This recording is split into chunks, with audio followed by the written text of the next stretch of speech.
तुळजाई एक्सप्रेसमध्ये आपलं सहर्ष स्वागत आहे. आपण पाहत आहात तुळजाई एक्सप्रेस.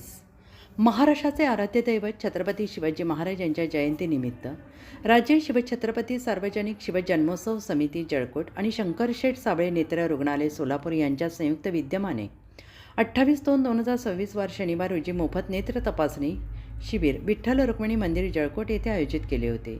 या शिबिराचे उद्घाटन जळकोट येथील ज्येष्ठ नागरिक अशोकअण्णा कदम, हनुमंत सुरवसे यांच्या हस्ते संपन्न झाले. यावेळी डॉक्टर संजय कदम, नागराज जाधव, व्यंकट कदम, सूरज बारदाने, ॲडव्होकेट सचिन कदम, सोमनाथ स्वामी, आनंद धरणे समितीचे सर्व पदाधिकारी उपस्थित होते.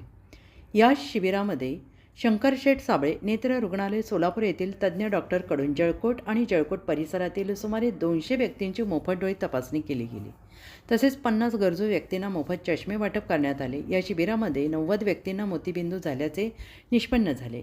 ज्या व्यक्तींना मोतीबिंदू निष्पन्न झाले त्या व्यक्तींचे मोफत ऑपरेशन केले जाणार आहे. एवढंच नव्हे तर ऑपरेशनसाठी जाण्याचा, येण्याचा, त्या ठिकाणी राहण्याचा, जेवण्याचा खर्च मोफत केला जाणार आहे. ऑपरेशन दिनांक 2/3/2026 रोजी शंकरशेठ साबळे नेत्र रुग्णालय सोलापूर येथे होणार असून त्यांची गाडी उद्या 1/3/2026 रोजी छत्रपती शिवाजी चौक जळकोट येथे सकाळी ठीक 10 वाजता होणार असून ज्या व्यक्तींना ऑपरेशन करायला सांगितले त्यांनी सोबत येताना आधार कार्ड, रेशन कार्ड, एक वेळचा जेवणाचा डब्बा घेऊन चौकामध्ये हजर राहावे असे आवाहन समितीच्या वतीनं करण्यात आले आहे. हे शिबिर यशस्वी होण्यासाठी ज्यांनी सहकार्य केले त्या सगळ्यांचे राजे शिवछत्रपती. जय शिवराय.